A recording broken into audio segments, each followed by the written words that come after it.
It is my great pleasure to introduce our eminent speaker, Dr. Ravinder Singal. Sir is in service with the Indian Police, IPS, Government of India, and at present he is Inspector General of Police, Aurangabad Range. So has been posted in numerous cities, different positions, different places. Like he was Commissioner of Police at Nasik City. He also worked as Commissioner of Police in Mumbai Railway. He also worked as Additional Commissioner of Police in Thane City. Apart from that, Sir also has some United Nations experiences. United Nations missions in Kosovo. So Sir was part of this during the period of 2005 to 2007. And Sir has also worked as Chief of Administration of War and Crime Unit. Sir has received numerous awards. Some of them are, in 1997, he was awarded Medal on Event of 50th Anniversary of Independent India. Also, DGP Insignia Out of Turn Award by DGP of Maharashtra State for outstanding and distinguished services during Kumbh Mela event management. He has more commendations and appreciation letters on different occasions till today. Sir was also awarded with a medal and certificate for being part of Danish Contingent March. Also, on 14th April 2006, Sir was awarded UN Medal for service with United Nations Interim Administration Mission in Kosovo. He is also conferred with President's Police Medal for meritorious services on the occasion of Republic Day in the year 2003. It is indeed our pleasure, our honor to have you here, Dr. Ravinder. Now over to you. Thank you so much for being with us. Over to you, sir. Hi, good morning. As mentioned, thank you for introducing me. And I have been in service for the last 24 years, and as mentioned by you, I've served everywhere. In fact, a lot of districts in Maharashtra and abroad also. And beyond this, I've also served with the Ministry of Culture as director. So that gave me insight into our culture. And my main job there was to preserve, promote, and document Indian culture. So that was another stream. So my idea has been the person should be involved or engaged into different aspects of life. That is why I'm here, and I'm an engineer. And after doing my engineer, I have until now I've been continuing with my education. Even now I'm doing my law and some courses on online courses. So yeah, we can have a discussion. What do you feel like discussing, and we'll continue. Sir, so the students, the youngsters, right, mostly because of this pandemic, they're really unsure, uncertain at the moment, because there are different rules that keep changing. They feel like they don't know, what's going to happen the next day, what's going to come the next day. So what would be your words for the youngsters at time like this, which we know we've never seen before? What would you say to them? So you are right that the future is uncertain to a great extent. In fact, I can tell you my personal example. My son is studying in Florida. We had to call him on, just about 2 days before when the international flight stopped. My daughter is in third year. Now, till now, her exams have not happened, and she has already got admission in UK in King's College. So her further course of action is somehow halted. But today only the Supreme Court has given guidelines that the exam should happen. So there is a lot of uncertainty for the students, for everybody, I would say. So for students, I would only say that yes, I was hearing the previous speaker. He rightly mentioned that internet and online is an issue.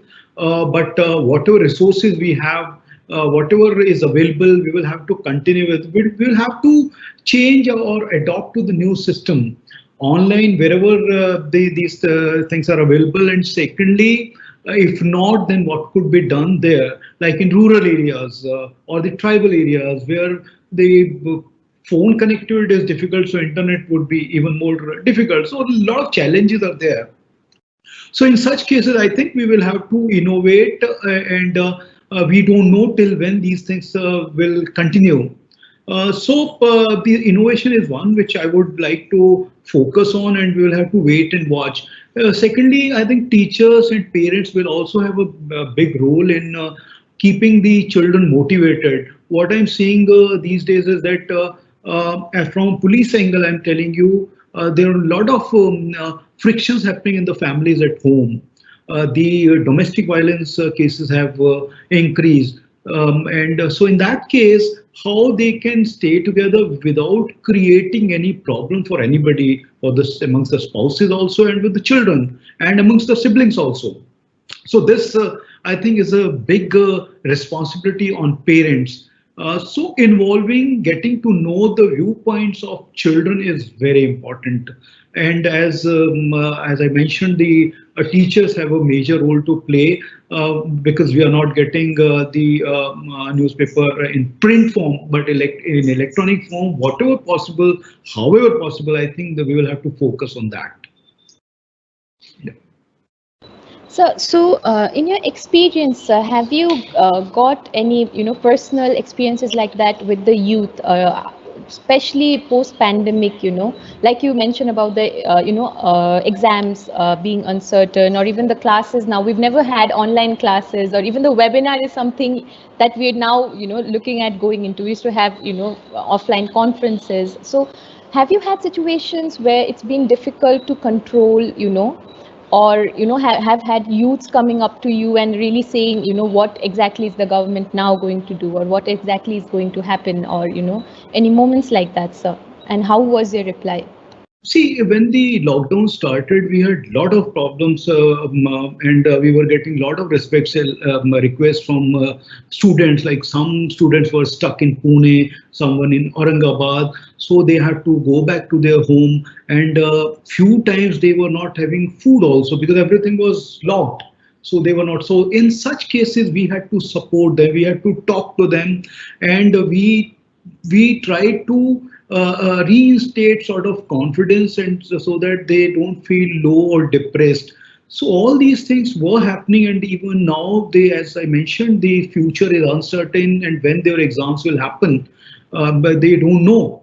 And even more than that, the parents are also in a lot of stress. So that's what I mentioned. So I'll just give you an example. There were four girls stuck in Aurangabad.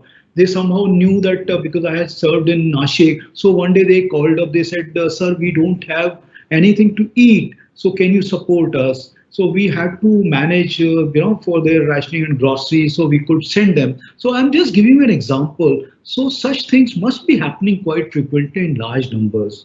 So this has been there. Now they have gone back since the lockdown has been taken out.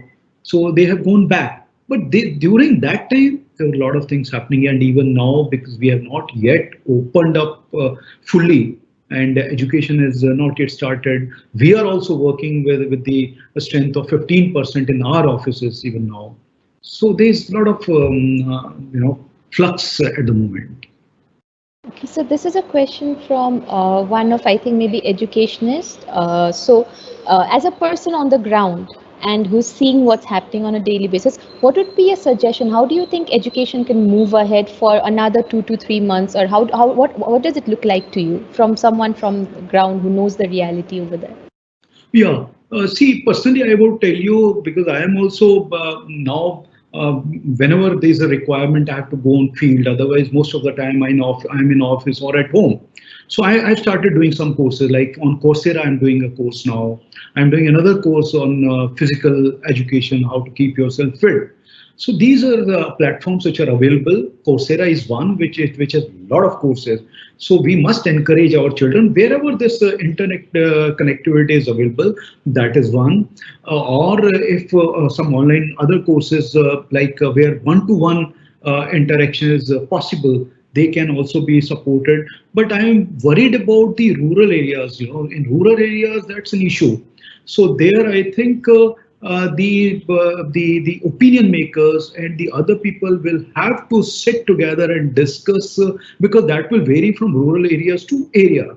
So from one area, there may be some problem, in another area, there would be some other problem. So that has to be sorted out, because now I think we'll have to be into it for another 2 3 months before it becomes stabilized. So it will take little time, but I would suggest that maybe children can be involved into some sort of curricular activities also, maybe nation building activities, maybe some ethics, or maybe how they can keep themselves motivated. There are different courses available, and for this the teachers will have to tell the parents also, because now I'm sometimes some people interact, because here in Maharashtra and in other places also the online classes have started, so children are not able to understand many things. So in that case, teacher will have to be told that this is not one-to-one interaction.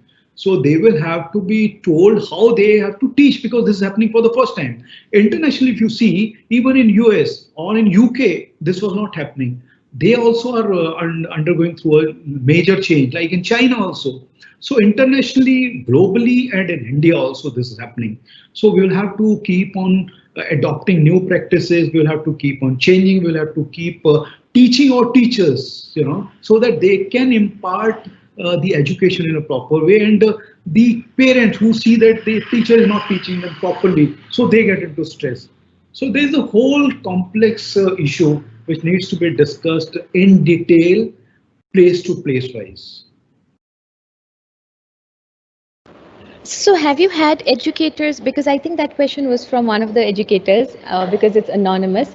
Have you had these kind of, you must be having meetings with the educators and discussing on how offline we can start. Of course, online mediums are there, but like you said, especially in the rural and even actually in urban areas, we do face a lot of problems because, like you said, even in advanced countries, it's not yet a very much adapted system, online education. So we're trying to move towards it.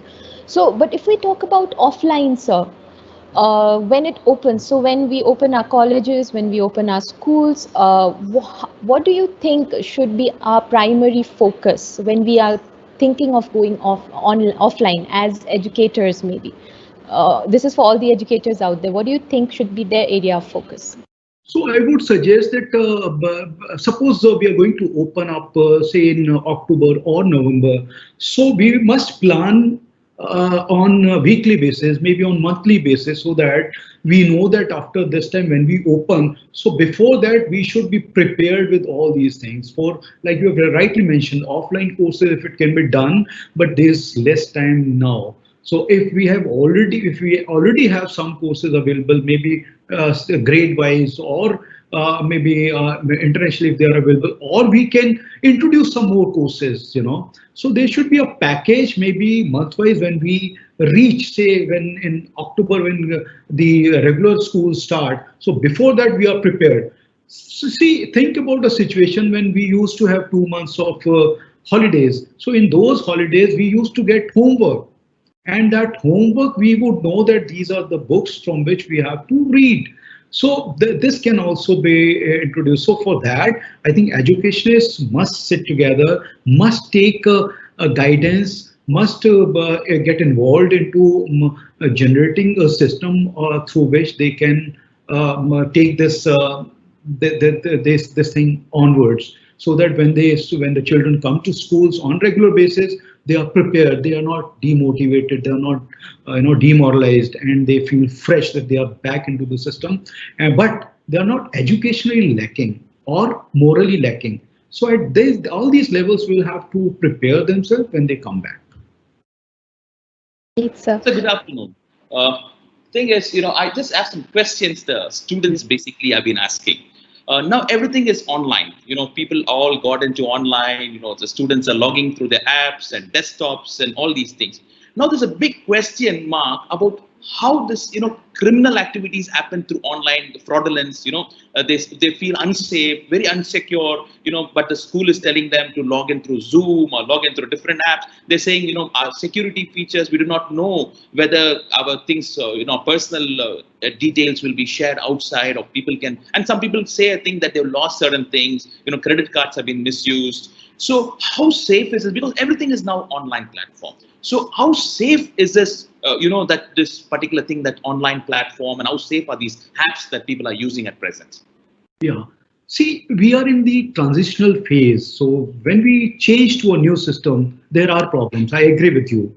Otherwise, also, like, there are many frauds happening, and we have taken up in a big way to sensitize, to make people aware that this is how frauds are happening. So this has been continuing, and that is why the economic offenses or the cyber related offenses, we have whole system One is to register the cases. Second is to make people aware, to educate. So there are different ways how these criminals are acting or attacking us. Now there's a data theft also. You would see that you have never interacted with anybody, but you are getting calls that this land is available, there's some real estate agent, they are calling you, or from others. So this data theft is there. So the only point as a police officer I would say is that we will have to educate our people, and nothing is available in free. Like, you know what I'm saying? In the sense that sometimes you will get a message that there's a lot, you have won a lottery of say 1 crore rupees. Is it possible? So these are very simple issues, but we keep on, we get trapped into it. And we have seen cases where a lady came to me, she lost 32 lakh rupees, her hard earned money she lost to somebody. And such cases are happening, especially with the senior citizens. They would not know that why they will ask that you have got some OTP number because her or his SIM card has been hacked or stolen. So these things are there. But when we talk about the apps, see, on apps we are talking only about the education. So what theft would be there? This is my question. Nothing. Our own system, we have also shifted over to the online system. Our all meetings, they are happening on VC. So we have a government online system for that. But otherwise also like team, we know who backs the team, or maybe Zoom. But I would ask a simple question. There's nothing to be hacked, to be stolen on these things. They can only hear. We are discussing now. Suppose we are discussing on Zoom. I don't know. This is my opinion. Thank you, sir. And any advice for the particular student when they are online that they need to particularly be careful or take care of things when they're online, and if anything they do, what is the method they have to report, and how things they need to take care legally and rightfully? Yeah, that's very important because but children, especially the students in the age group 9 to 15, 16, they are the target groups and they don't know how to behave responsibly on net. So this responsible behavior on net is very, very important. And who will tell them? We will tell them, the police, the parents, the teachers, everybody will have to take this responsibility because they don't know what they are venturing into. We have seen a close group in which a girl was molested and later on she was sexually molested. So, but that group was closed, nobody would know, and she did not discuss that issue with her parents also. Then we had to register the case. So the point is that we must keep on talking to our children, to our students, that what is happening, is everything okay, and we must keep on telling or discussing with them that this such kind of case has happened. Wherever, internationally or in Delhi or in Mumbai, wherever it has happened, we must discuss with them. We must tell them that this is safe, this is unsafe, this is to be done, this is not to be done, and to what extent they can talk to others. Like this is a virtual world. They will get requests, and they keep on accepting those respects. They don't know what is the age of the person who is sending the request from ahead or from the other side. So this they must know, and this is the virtual world. And many a times the photographs or the videographs, they have been made, and then the children have been assaulted. So this we'll have to keep on telling to our children. Thank you so much, sir. Those were really, really enlightening words. Anything else, sir, that you feel we've missed out to ask you or from the audience, and you think the audience really needs to know, because it's mostly, the youngsters and the educationists who are over there. Something from your side, do you have some words for them, sir? So one or two things only, that the children must be told by the parents that they are always available for them. They must keep on telling them anything happening to you, we should be the first person to know. And this interpersonal relations have to be very strong. If it is not there, I think we are lacking in that. And this must be told from the teachers also. Whatever is happening, they must tell to them also. That is one. Secondly, about the health. You see, about health, taking care of health is very, very important, irrespective of age. I am a health freak, I would say. I have done Deccan Cliffhanger, which was 650 kilometers of non-stop cycling from Pune to Goa. Then I've taken a part in Ironman, so I'm an Ironman also. I've run 90 kilometers in 13 hours. That was a comrade. So why I'm saying this is that age is no bar. I'm 53 years of age, but still I feel that whatever you can do at this age, you must, and you must be able to compete with anybody who is 10 years younger to you. So health is very, very important, and nutrition. What you have to eat, when you have to eat, and how you have to eat. This is also very important because in this pandemic time, when everything was locked down, so at that time we had to take care of our health, and even now we must take care of health. And if health is good and there's a healthy balance of body and mind, then you are a winner. Nobody can stop you from achieving your goals. And this we must keep on telling. In the end, I would say that parents, they are the leaders for their children. They are the idols for their children. So whatever we do, our children observe us. So we have to show them, portray them whatever best we can do and what we expect from our children. This is what I would say.